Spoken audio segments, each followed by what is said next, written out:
Assalamualaikum warahmatullahi wabarakatuh. Waalaikumsalam warahmatullahi wabarakatuh. Alhamdulillahi rabbil alamin. Innal hamdalillah nahmaduhu wa nasta'inuhu wa nastaghfiruh wa na'udzu billahi min shururi anfusina wa sayyiati a'malina. Man yahdihillahu fala mudilla lahu wa may yudlil fala hadiyalah. Asyhadu an la ilaha illallah wahdahu la syarikalah wa asyhadu anna Muhammadan abduhu wa rasuluh. Allahumma salli ala Muhammad wa ala ali Muhammad kama sallaita ala Ibrahim wa ala ali Ibrahim innaka Hamidum Majid. Allahumma barik ala Muhammad wa ala ali Muhammad kama barakta ala Ibrahim wa ala ali Ibrahim innaka Hamidum Majid. Wardallahu ma'anil khulafa'ir rasyidin Abi Bakr wa Umar wa Utsman wa Ali wa anis sahabati ajma'in wa anit tabi'in wa tabi'ihim bi ihsanin ila yaumiddin. Ayyuhal ikhwah, usikum wa nafsi bitaqwallah faqad fazal muttaqun. Laqad qala Allah Ta'ala fil Qur'anil Karim, a'udzu billahi minasyaitonir rajim. Ya ayyuhalladzina amanu taqullaha haqqa tuqatih wa la tamutunna illa wa antum muslimun. Amma ba'd. Bapak Ibu dan teman-teman sekalian yang dirahmati oleh Allah, mohon maaf tadi kebetulan tadi ada kajian juga dari jam 8:15 tadi, harusnya jam 9.45 selesai, tadi jam 10 persis baru selesai. Saya berharap mudah-mudahan pertemuan kita dirahmati dan diberkati oleh Allah Subhanahu wa Ta'ala. Insya Allah pada kesempatan pagi ini masih kita sambung pembahasan kita di pekan yang lalu terkait dengan wahyu yang pertama. Surat pertama yang diturunkan oleh Allah Subhanahu wa Ta'ala, yaitu 5 ayat, dan kemudian ada 14 ayat yang berikutnya yang menyusul, yang ternyata menyempurnakan bahasan dan kajian pada 5 ayat yang pertama. Pada kajian yang lalu, Bapak Ibu yang dirahmati oleh Allah Subhanahu wa Ta'ala, disampaikan oleh penulis bahwa di wahyu yang pertama ini, surat ini konsentrasi untuk membantu manusia mendapatkan jawaban yang tuntas, jawaban yang pasti, jawaban yang meyakinkan, dan tidak lagi membutuhkan sumber-sumber yang lain tentang tafsir siapa saya, siapa ayah saya, siapa ibu saya, siapa istri saya, siapa orang-orang yang ada di sekitar saya, bahkan nanti tentang apa-apa yang ada di sekitar kita, semua butuh tafsiran, butuh penjelasan, karena kita butuh tahu tabiat hubungan kita dengan mereka. Insya Allah ketika kita mendapatkan jawaban tuntas melalui ayat ini, tidak akan terjadi. Misalkan ada sebuah kitab yang waktu itu difatwakan oleh Sayyid Qutb sebagai kitab wajib untuk dibaca oleh setiap pemuda muslim. Ditulis oleh seorang ulama dari India, ya, Abul Hasan Ali An-Nadawi, ya, yang beliau juga pemenang penulisan buku sirah, ya, As-Sirah Nabawiyah, yang diselenggarakan oleh Rabita Alam Islami, yang bukunya cukup populer, diterjemahkan ke dalam bahasa Indonesia. Tapi beliau punya buku yang cukup unik tadi yang difatwakan wajib oleh Sayyid Qutb, adalah beliau menulis judul Mada khasiral alamu bin hitatil muslimin. Apa kerugian yang harus ditanggung oleh dunia secara keseluruhan gara-gara kemunduran kaum muslimin. Kaum muslimin harusnya di depan di semua bidang kehidupan, memandu, membimbing, karena merekalah yang pegang wahyu dari Allah Subhanahu wa Ta'ala. Merekalah yang punya tafsir yang benar tentang segala sesuatu. Di dalam buku itu, Syekh penulis kitab menyebutkan pengalaman beliau di India, menghitung jumlah Tuhan yang disembah oleh orang India beliau coba inventarisir apa saja yang disembah oleh mereka, gara-gara tidak punya informasi apakah ini layak disembah atau tidak layak disembah. Itu menemukan angka minimal ada 3.500.000 Tuhan yang disembah oleh orang India. Ada yang menyembah cacing, ada yang menyembah kecoa, ada yang menyembah ular, ada yang menyembah cecak, ada yang menyembah tikus, pokoknya nggak masuk akal, semua disembah oleh mereka. Gara-gara apa? Mereka tidak tahu sejatinya dirinya, tidak tahu tentang sejatinya alam di sekitarnya, sehingga dia tidak bisa menentukan tabiat hubungan. Harusnya alam itu pada posisi berkhidmat melayani kita dalam menyembah Allah, dalam memakmurkan bumi, menolong agama Allah, memberikan kemanfaatan. Terbalik, justru disembah. Makhluk yang dicipta oleh Allah itu tadi gara-gara ketidakpahaman. Nah, di surat Iqra ini, Bapak Ibu dan teman-teman sekalian, Allah Subhanahu wa taala menuntaskan urusan yang satu ini.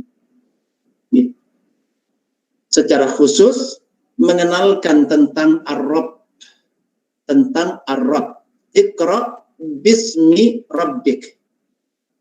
Di mana Ar-Rabb ini juga nanti ya akan berfirman ya, wa qala rabbukum ud'uni astajib lakum.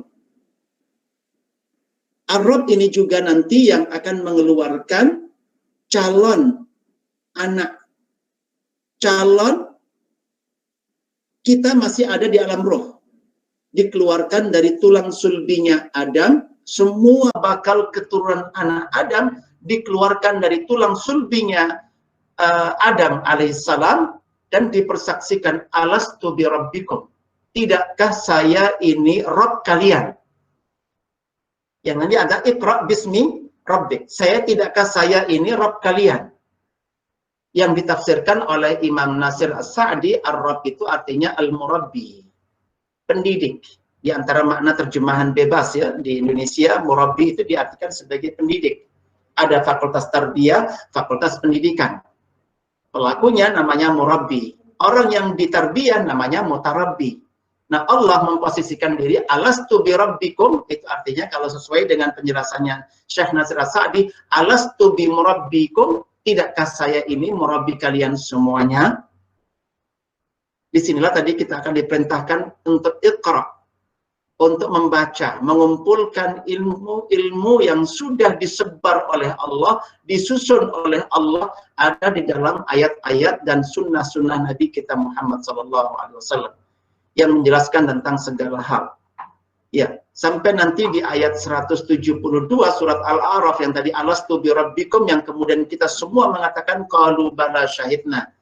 Saya pribadi menyimpulkan inilah inti dari penciptaan kita. Sebelum kita dicipta secara fisik, justru sudah dicipta fitrah kita, dan fitrah kita itu adalah ucapan kalimat anta rabbi, engkau ya Allah adalah murabbiku. Saya melihat siapapun dari kita yang insya Allah punya idealisme, punya visi ke depan, jangan pernah tengok kekayaan dia untuk mampu bangkit atau tidak dengan uang itu. Jangan nengok jabatannya, mampu bangkit atau tidak dengan jabatannya. Jangan menengok jumlah teman, apakah mampu bangkit, mampu menopang atau tidak. Cukup tengok Allah. Kira-kira Allah bisa nggak memenuhi kebutuhan saya untuk bangkit sementara dia sebagai Rabb, dia penciptaku, dia yang memberi rizki aku, dia yang mengajari aku semuanya, apapun yang diminta akan diajarkan, kira-kira Allah bisa mencukupi. Saya melihat siapapun visioner hanya ketika dia berangkat dari titik tolak ya, alastu bi rabbikum, dan mengatakan bala syahidna, itu artinya anta rabbi, sebagaimana di Sayyidul Istighfar, maka insya Allah tidak akan ada target yang tidak bisa kita capai. Itu artinya titik tolak. Kalau orang Arab bilang min huna nabda, dari sini titik ini saya akan memulai perjalanan hidup saya yang penuh berkah, adalah dengan Allah, memposisikan Allah sebagai murabbi, sebagai Rabb. Nah, di sini Allah menyuruh kita untuk membaca. Iqra bismi rabbik. Ya, kemarin ada 6 item yang dibahas oleh oleh surat Iqra ini. 3 diantaranya itu dituntaskan di 5 ayat itu. Ya. Perihal tentang membaca yang sempurna. Ya. Al-qira'ah asy-syamilah. Membaca yang sempurna, membaca yang tuntas. Bukan sepenggal informasi, tetapi tuntas sampai ujung. Kita misalkan dikasih informasi oleh Allah tentang proses penciptaan kita. Kita dikasih informasi tentang apa yang mesti kita kerjakan sepanjang kehidupan. Kita juga mendapatkan ya detail dari Allah bagaimana nasib kita nanti di alam barzakh dan bagaimana nanti kita di akhirat. Tuntas, informasi itu tuntas. Dan kemudian bahkan kita mendapatkan perbandingan. Jika kehidupan dunia warna-warni ini dibandingkan dengan akhirat, dikatakan jumlah rahmat Allah ada 100 item. Dan yang Allah turunkan di dunia hanya 1 item. Yang akan dikhususkan nanti untuk ahli surga 99 item. Jika di 1 item saja ada yang mencuri perhatian kita, ya mencuri konsentrasi kita, harusnya lah yang 99% dari rahmat Allah lebih menarik perhatian kita. Artinya ada kehidupan di sana yang abadi, yang tidak akan pernah putus selamanya.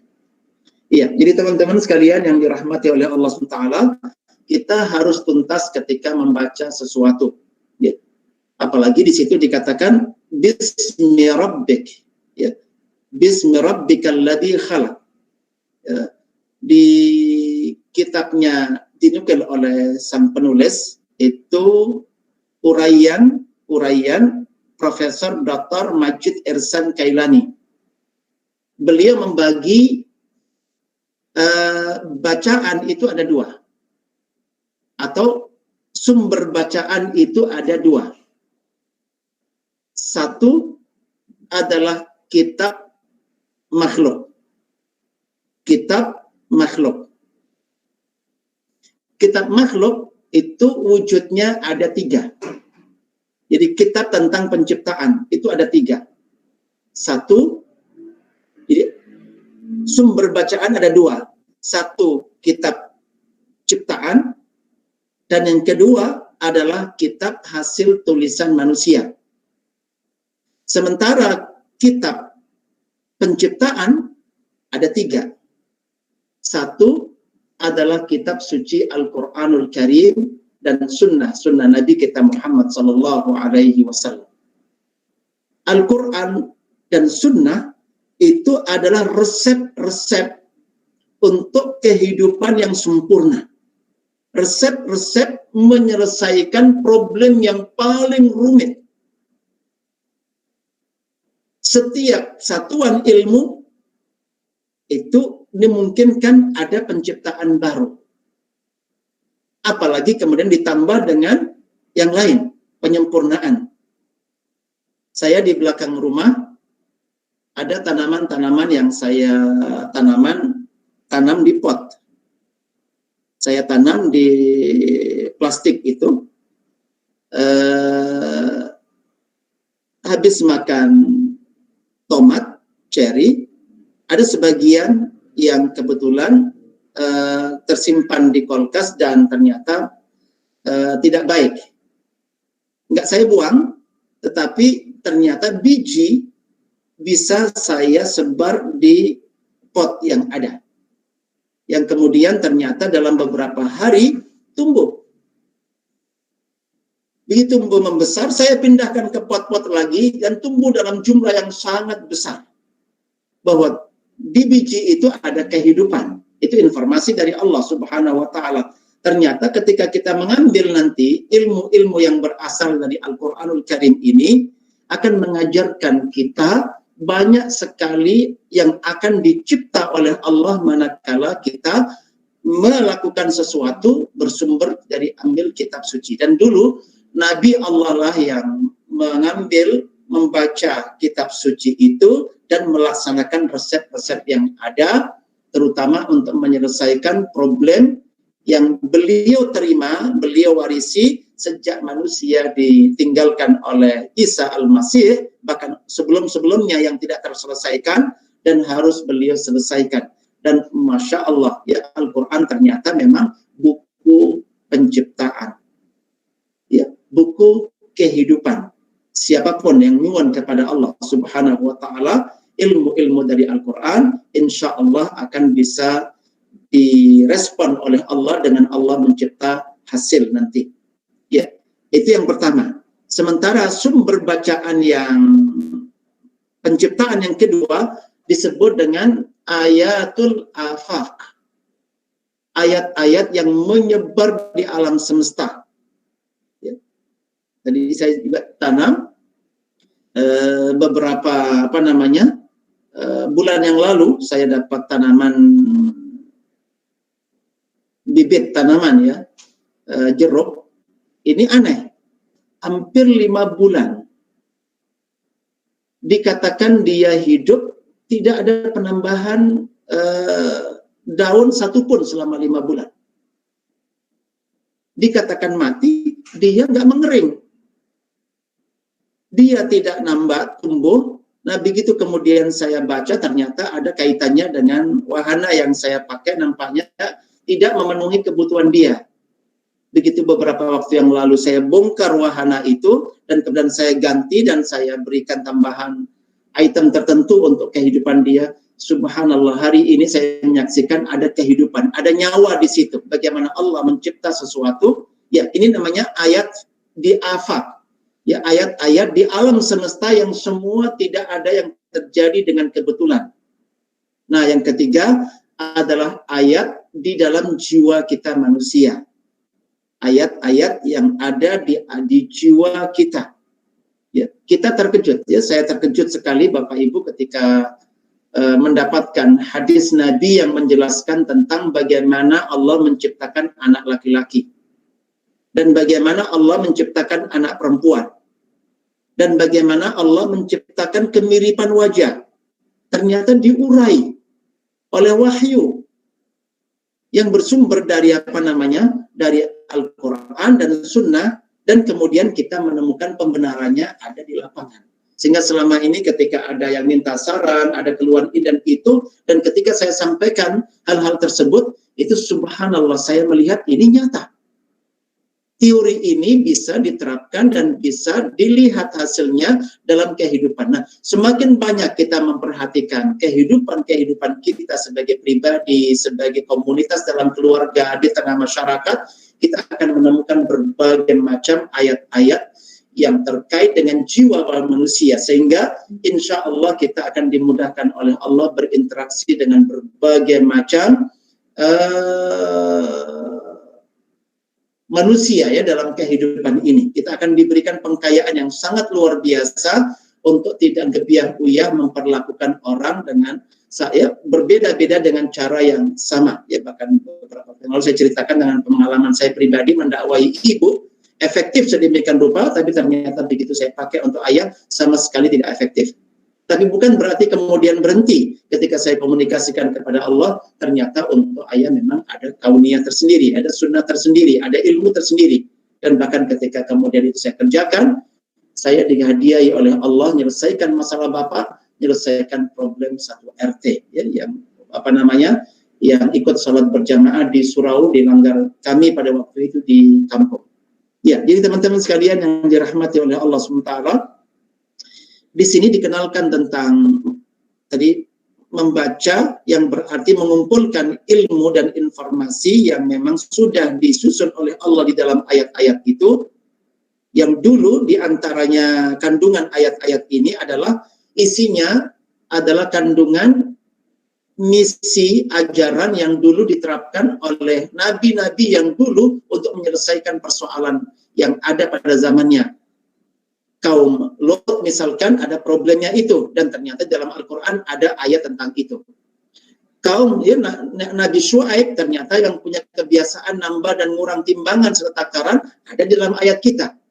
Ya, ada di dalam ayat kita. Ya. Yang ketika kemudian kita mendapatkan, kumpulkan informasi itu, dan kita ketemu problem yang sama di lapangan, kita diberikan oleh Allah Subhanahu wa taala kapasitas untuk mampu membantu menyelesaikan persoalan itu, di mana para orang-orang yang terlibat dalam masalah itu tidak tahu bagaimana cara keluar. Dan subhanallah, banyak dari persoalan yang mampu kita bantu terselesaikan insya Allah.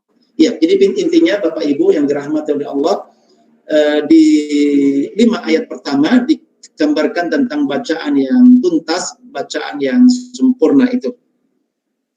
Kemudian bagian kedua yang dibahas dalam 5 ayat yang pertama ini pula tentang Allah mengadakan kita, mencipta kita, itu sekaligus dengan diberikan berbagai fasilitas. Di dalam tubuh kita diberikan pendengaran, penglihatan, akal pikiran. Sebagaimana nanti diberikan berbagai hal, dari tangan, kaki, yang kapasitas masing-masing anggota tubuh ini, itu disebut nanti akhlak. Yang jika kita mau, kita bisa nembung kepada Allah supaya dicipta akhlak terbaik, sebagaimana Allah mencipta fisiknya terbaik. Ya, doa di depan kaca, Allahumma kama hassanta khalqi fahassin khuluqi, ya Allah, Engkau telah menciptakan aku dengan fisik terbaik, ciptakan akhlak terbaik untuk fisik itu. Kita bisa mendetailkan, Allah sudah mencipta pendengaran terbaik kita, tinggal kita minta akhlak pendengaran terbaik, yaitu bersabar dan teliti mendengarkan uraian-uraian, tafsir-tafsir dari ayat-ayat Allah Subhanahu wa taala dan sunnah-sunnah Nabi kita Muhammad. Ya. Selama ini ada orang telinganya, akhlaknya itu nyaman kalau dengerin musik, berjam-jam dia kuat, tapi tidak kuat ketika mendengarkan Al-Quran. Dia kuat mendengarkan obrolan ngalor ngidul semalam suntuk, tetapi tidak kuat mendengarkan pengajian. Coba andai dia di depan kaca dan minta kepada Allah diperbaiki, disempurnakan akhlak telinganya agar diubah, bahwa ketahanan dia untuk hal-hal yang positif, Allah pasti akan menciptanya. Allah akan menciptanya. Kaki kita ya selama ini tahan dan kuat untuk mengerjakan banyak hal, tetapi untuk kemudian membaca Al-Quran dalam jumlah ratusan bahkan ribuan ayat sekaligus mungkin tidak kuat. Tapi lagi-lagi kalau kita nembung kepada Allah Subhanahu wa taala tentang akhlaknya agar kuatnya itu untuk perjuangan, ya, memulai hidup bersama Al-Quranul Karim, Allah pasti akan menciptakan. Iya, jadi kita dicipta oleh Allah dan diberikan fasilitas, termasuk ya kitab suci. Bukan hanya sumber pengetahuan, kitab suci ini bahkan adalah buku penciptaan. Jika kita insya Allah mampu menyerap dan kemudian melaksanakan, banyak sekali yang akan dicipta oleh Allah Subhanahu wa taala melalui perbuatan-perbuatan kita. Sebagaimana nanti kita akan diajarkan oleh Allah tentang kemampuan menulis dengan kolam, itu juga fasilitas tambahan. Okay. Cuman yang paling menonjol Bapak Ibu nanti adalah terkait dengan bagaimana agar proses kita berinteraksi dengan Al-Quran dan menyerap ilmu yang dibutuhkan untuk menghadapi kehidupan ini dengan baik. Kita diajarkan nanti di Iqra Bismi Rabbik ini untuk bertumpu pada usaha-usaha pribadi lebih banyak. Andai pun harus mengambil alat bantu di luar sana, pastikan ahlinya. Tidak ada syaratnya bahwa dia harus orang tua kita, ayah, ibu kita. Tidak ada syaratnya bahwa dia harus satu negara dengan kita. Asal dia profesional, akan dimungkinkan. Tetapi jika tidak, cobalah minta kepada Allah Subhanahu wa taala memberikan kepada pendengaran kita kadar kemampuan untuk memahami ayat dan hadis yang ilmunya sudah disimpan oleh Allah di sana. Itu lebih autentik. Karena selama ini sering ketika telinga kita berikan kepada yang lain, kita disesatkan oleh mereka. Betapa banyak orang tua yang menyesatkan anaknya ketika anaknya keliru.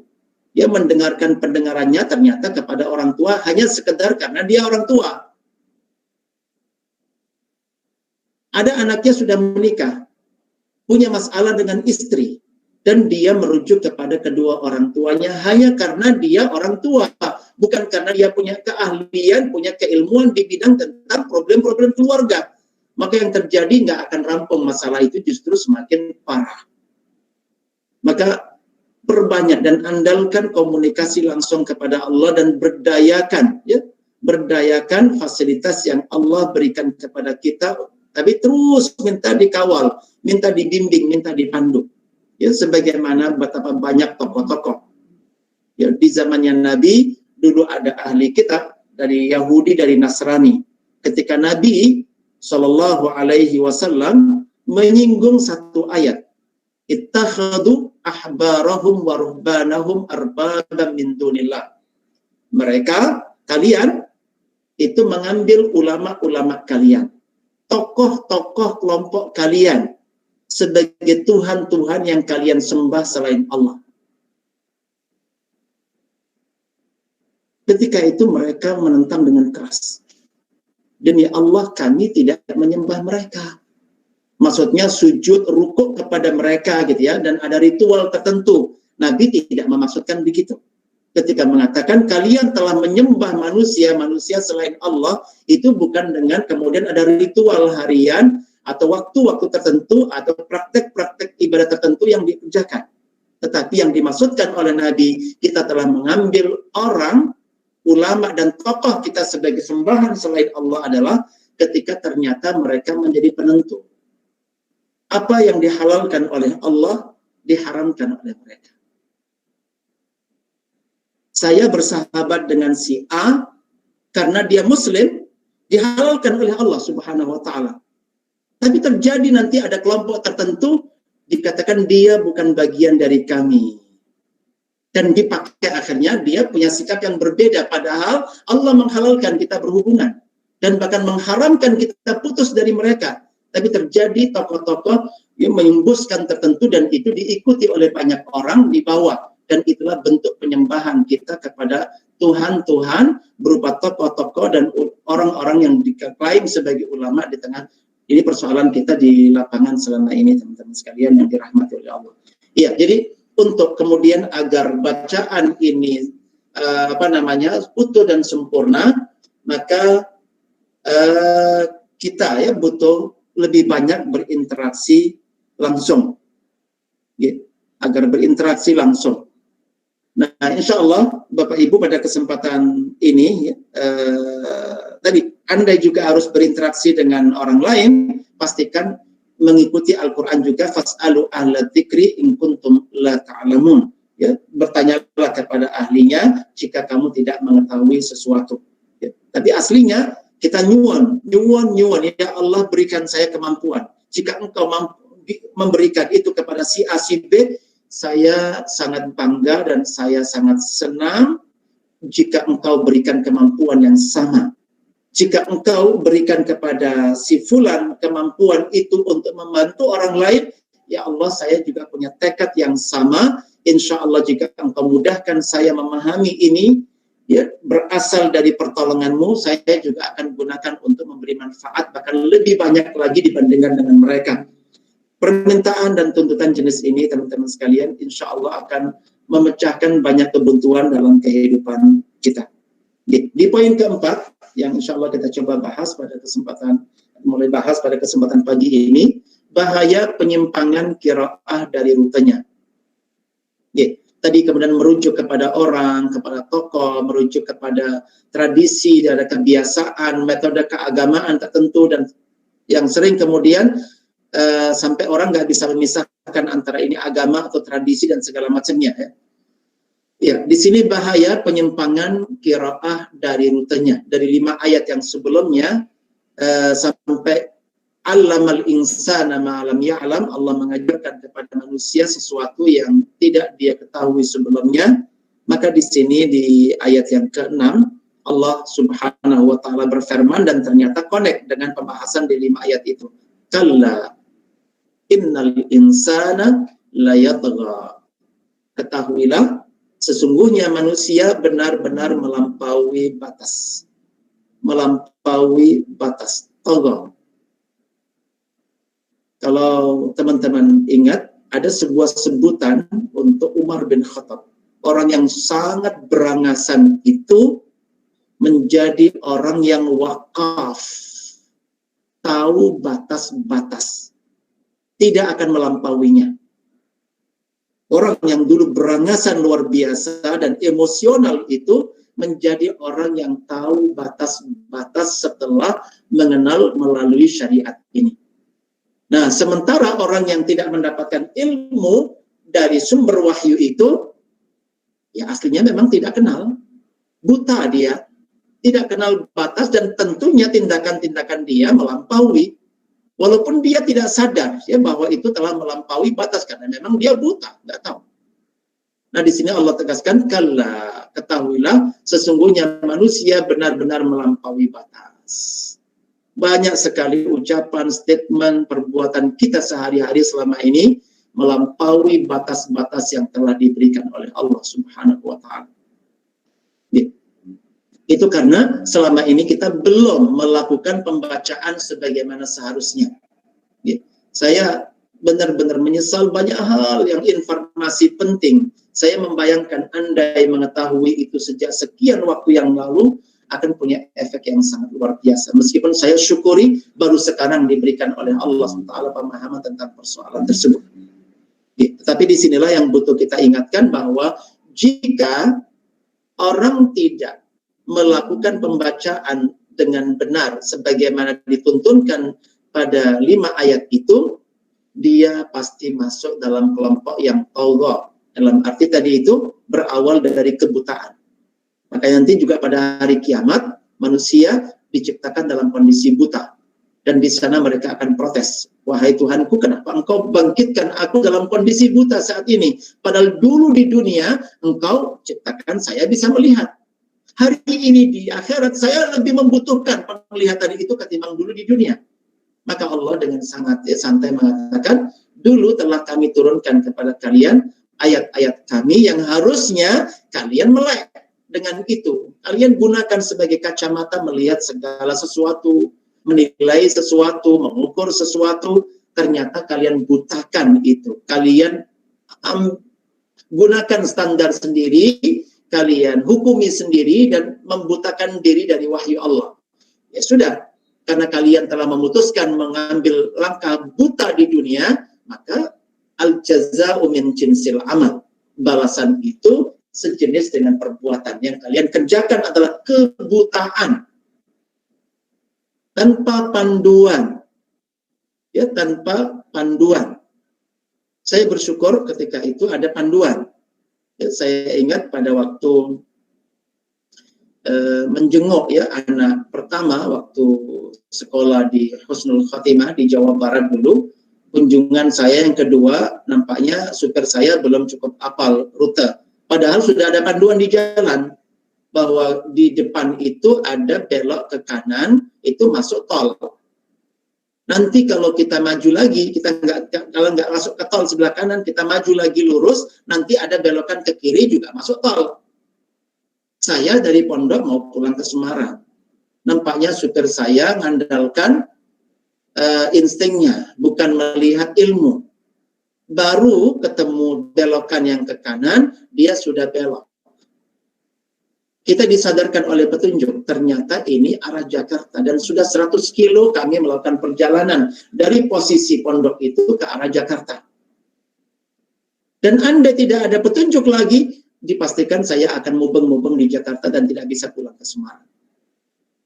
Tapi disinilah Bapak Ibu, indahnya kita diberikan petunjuk oleh Allah Subhanahu wa Ta'ala, dan kita diarahkan ya. Ada satu buku ditulis oleh Renal Kasali, Change.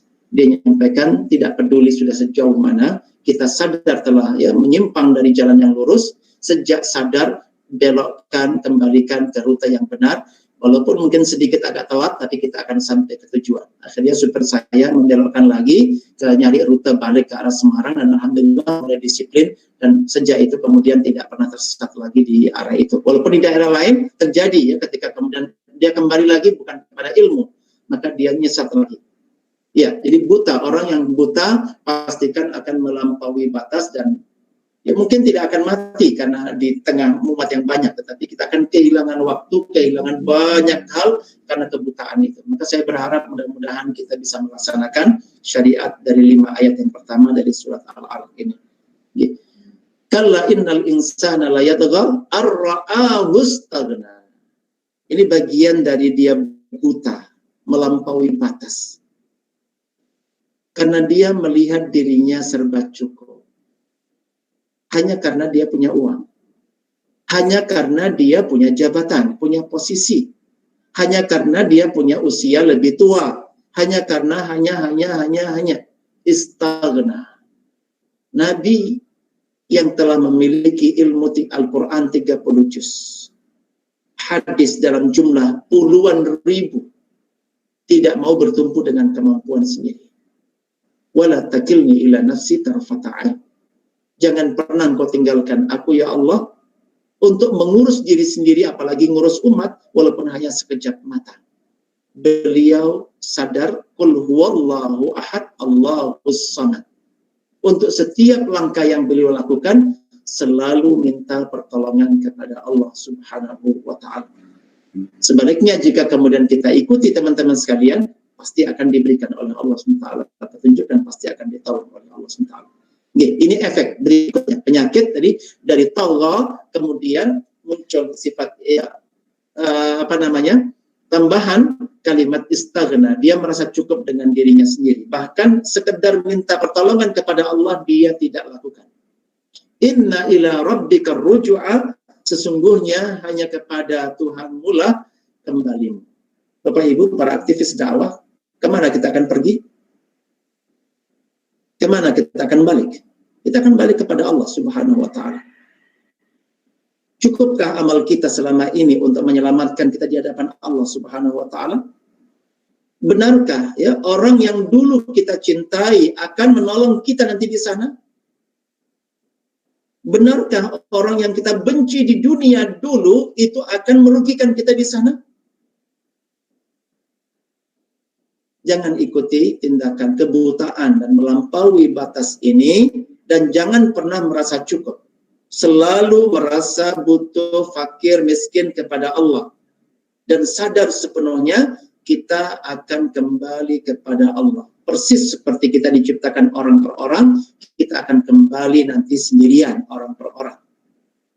Digambarkan dalam hadis riwayat Imam Bukhari, tidak ada seorang pun dari kita kecuali nanti pada hari kiamat akan dipanggil orang per orang oleh Allah. Dan akan diajak bicara oleh Allah Subhanahu wa ta'ala. Ketika itu akan terjadi evaluasi, terjadi penimbangan. Di depan kita hanya ada api neraka.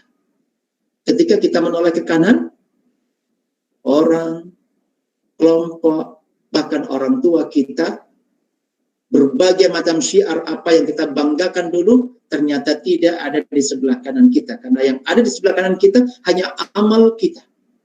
Kita tengok sebelah kiri, tidak ada kecuali amal kita.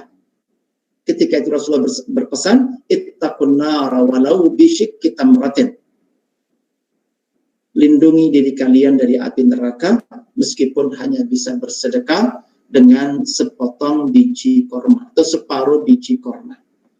Ya, insya Allah dengan petunjuk Al-Quran, dengan petunjuk 5 ayat ini, 19 ayat di surat Al-Alaq ini, tidak mungkin. Insya Allah dengan pertolongan Allah kita hanya mampu bersedekah dengan separuh biji korma. Kita akan mensedekahkan seluruh hidup kita insya Allah. Semua karunia Allah akan bisa kita gunakan untuk memberi kemanfaatan bagi orang lain.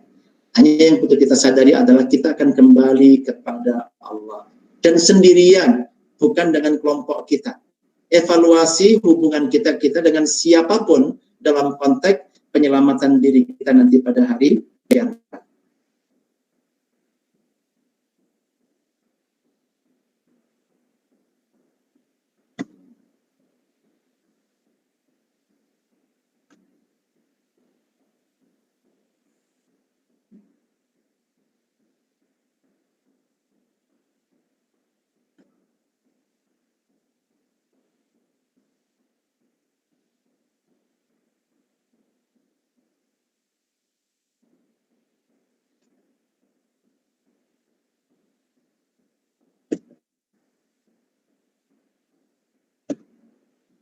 Halo Ustaz, halo. Halo. Sebentar, ini ada trouble. Iya, halo.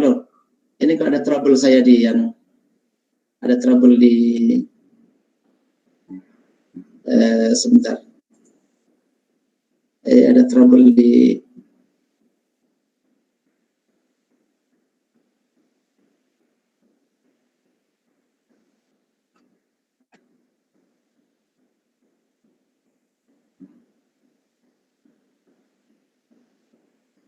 ditunggu sebentar. Saya coba kembalikan.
Trouble.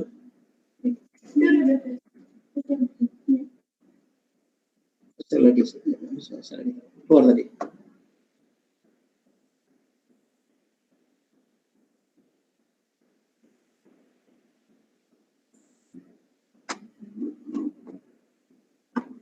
Ya.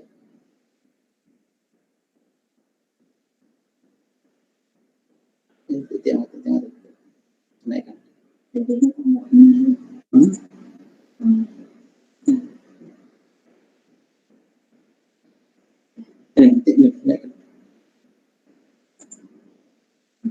Ya, halo teman-teman. Iya, insya Allah sudah bisa lanjut Ustaz. Iya. Ayat berikutnya di ayat 9, ara'aital ladzi yanha. Bagaimana pendapatmu tentang orang yang melarang? Ya, orang-orang yang tadi buta, tidak tahu batas-batas dan semua dilanggar, semua dilewatin, dan merasa cukup ya, dengan apa yang mereka miliki, bahkan dimiliki oleh kelompoknya, dan tidak senantiasa bertakwa kepada Allah dan minta pertolongan kepada Allah. Ara'aital ladzi yanha. Bagaimana pendapatmu tentang orang yang melarang? Abdan idza shalla. Ini kasusnya dengan Nabi kita Muhammad SAW yang dilarang, yang dicegah dari mengerjakan salat. Ara'aita in kana 'alal huda. Bagaimana pendapatmu jika orang yang dilarang Rasulullah itu justru mereka yang di atas petunjuk kebenaran? Hanya karena tadi penyembahan sebagian dengan yang lain, tokoh-tokohnya mengatakan si A, si B, si Fulan bukan dari kami, minna atau laisa minna, sehingga diperlakukan dengan perlakuan yang tidak adil. Ya, diperlakukan dengan cara yang tidak adil. Padahal dia adalah orang yang sedang melakukan berbagai macam misi kebaikan di tengah-tengah masyarakat. Ara'aita in kana 'alal huda. Ya, dikatakan ara'aita alladzi yanha, bagaimana pendapatmu tentang orang yang melarang? Abdan idza shalla, seorang hamba ketika dia mengerjakan salat. Ara'aita in kana 'alal huda, bagaimana pendapatmu jika orang yang dilarang, ya Rasulullah itu berada di atas kebenaran. Ya, saya senang sekali kemarin diingatkan oleh seseorang terkait dengan ada kebiasaan kita kurang suka ketika kita dikritik. Padahal kritikan orang itu tidak selalu buruk. Bisa jadi memang mereka menemukan titik-titik lemah titik-titik buruk, titik-titik salah dalam sikap kita dan dalam pendapat-pendapat kita.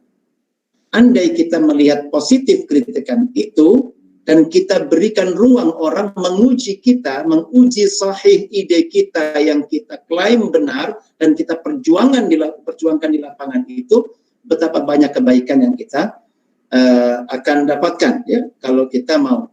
Ya, sebagaimana kita terkait dengan orang lain, ya, kalau kita mau diskusilah tentang ide, ya, jangan penghakiman kepada persoalan, tetapi lebih kepada ide, ya, adu ide kita dengan ide mereka.